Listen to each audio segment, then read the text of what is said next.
శ్రీకాంత్ గారు ఒక ప్రశ్న, శ్రీకాంత్ గారు ఒక ప్రశ్న మీరే మాట్లాడండి. ఇప్పుడు ఎవరికి చెప్పలే కానండి, ఏంటి అంటే ఎవరు మాట్లాడారు అమిత్ షా గారితో? ఇప్పుడు అమిత్ షా గారితో మనము అంత మాట్లాడాల్సిన పనిలేము సార్. బియ్యం ఉడికింది అంటే ఒక్క మెతుకు పట్టుకుంటే చాలు. మన లోకేష్ గారు ఫ్యామిలీతో పోయారు ఎక్కడికి, మన మోడీ గారి దగ్గరికి పోయాడు. చంద్రబాబు నాయుడు గారు వీరు అంతా కలిసి ఎటువంటి పరిస్థితుల్లోనూ జగన్మోహన్ రెడ్డిని అరెస్ట్ చేయాలా, మీ ఆమోదం ఇవ్వాలా అని మోడీ గారిని అడిగినట్లుంది. మోడీ గారు నో, మీరు ఎలా ఉంటే వాయిస్ అండి చెక్ చేసుకోండి ఒకసారి, మ్యూట్లోకి వెళ్ళినట్టుంది.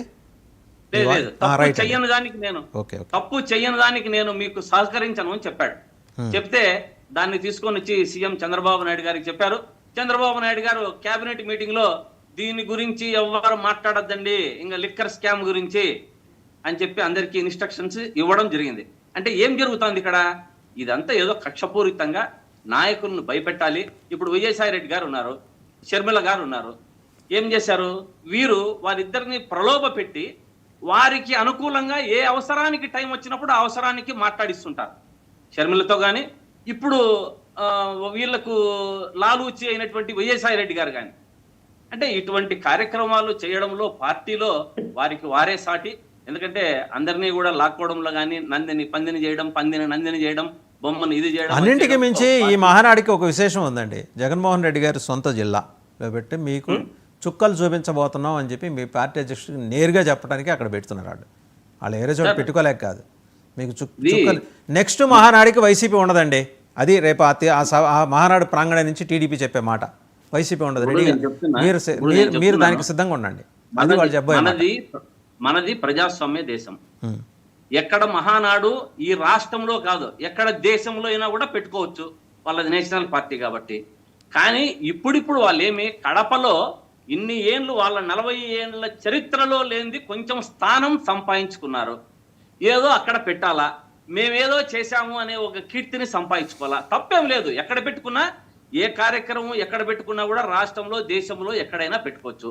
ఈ మహానాడు వేదికగా డిప్యూటీ సీఎంలు 5 మందిని చేసిన ఏమే బీసీలు దాంట్లో చేయమని చెప్పండి, స్వాగతిస్తాం, మంచిదే.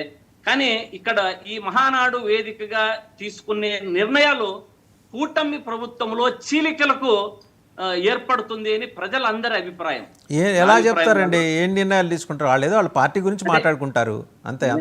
సార్ అదే పార్టీ గురించి మాట్లాడుకుంటారు. దీంట్లో డిప్యూటీ సీఎంలు 5 తీసుకున్నారు అనుకోండి, అప్పటికి ఏం కావాలా? లోకేష్ మన ఈయన పవన్ కళ్యాణ్ గారు సీఎం కావాలా, చంద్రబాబు నాయుడు గారు విశ్రాంతి తీసుకోవాలా? లేదు, అప్పటికి ఏం చేయాలా? ఆయన డిప్యూటీ సీఎం ఉన్న లోకేష్ గారిని సీఎం చేయాలా?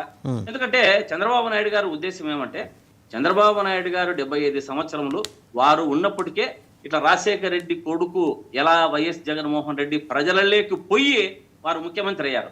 కానీ చంద్రబాబు నాయుడు గారు నేను ఉన్నప్పుడే నా కొడుకును ముఖ్యమంత్రి చేసుకోవాలా అనే ఒక తపన, ఒక తాపత్రము, ఒక ఆశ ఉన్నది. ఎందుకంటే అందరు ముఖ్యమంత్రులు, చాలా మంది ముఖ్యమంత్రులు కొడుకులు ఎవరు కాలే ముఖ్యమంత్రులు. జగన్మోహన్ రెడ్డి వారు కార్యదీక్షతో, ప్రజల మద్దతుతో, ప్రజలతో వారు ముఖ్యమంత్రి అయ్యారు. కానీ ఇటువంటి పరిస్థితి చంద్రబాబు నాయుడు గారి దగ్గర నుంచి ఇది లేదు. ఇప్పుడు లోకేష్ గారు కూడా చంద్రబాబు నాయుడు గారి ఆశీస్సులతో, వారి యొక్క ఆమోదంతో ఇతన్ని ముఖ్యమంత్రి చేసి నా కొడుకు కూడా దేశంలో ఒక ముఖ్యమంత్రి అయినాడు అని అనిపించుకోవాలా అనేది తెలుగుదేశం పార్టీది. కానీ చంద్రబాబు ఇవాళ లోకేష్ ప్రూవెన్ లీడర్ అండి. ఇవాళ లోకేష్ ప్రూవెన్ లీడర్, ఆయనంతటా ఆయన అవుతారు. సరే, మళ్ళీ మీ దగ్గరకు వస్తే కృష్ణాంజనేయులు గారు ఎలాంటి తీర్మానాలు చేయబోతున్నారండి మీకున్న ఇన్పుట్స్ ప్రకారం? ఇప్పుడు ఇక్కడ ప్రధానమైనటువంటి అంశం ఒకటండి, ఇప్పుడు కడపలో జరుగుతుంది అనేటువంటి ప్రస్తావన చేశారు కాబట్టి దానికి సంబంధించినటువంటి నేను అనుకుంటాను 43 ఏళ్ల ఇప్పుడు తెలుగుదేశం పార్టీ చరిత్రలో నాకు తెలిసి ప్రకాశం జిల్లాలో మొన్న ప్రతిపక్షంలో ఉన్నప్పుడు జరిగినటువంటి మహానాడుకు మించి నాకు తెలిసి ఇప్పుడు కడపలో కానివ్వండి, భవిష్యత్తులో ఇంకెప్పుడు కూడా ఆ తరహా మహానాడు జరగబోదని నేను అనుకుంటున్నాను. ఎందుకంటే ఇప్పుడు అసలు ఆల్రెడీ అధికారంలో ఉన్నారు వీళ్ళే.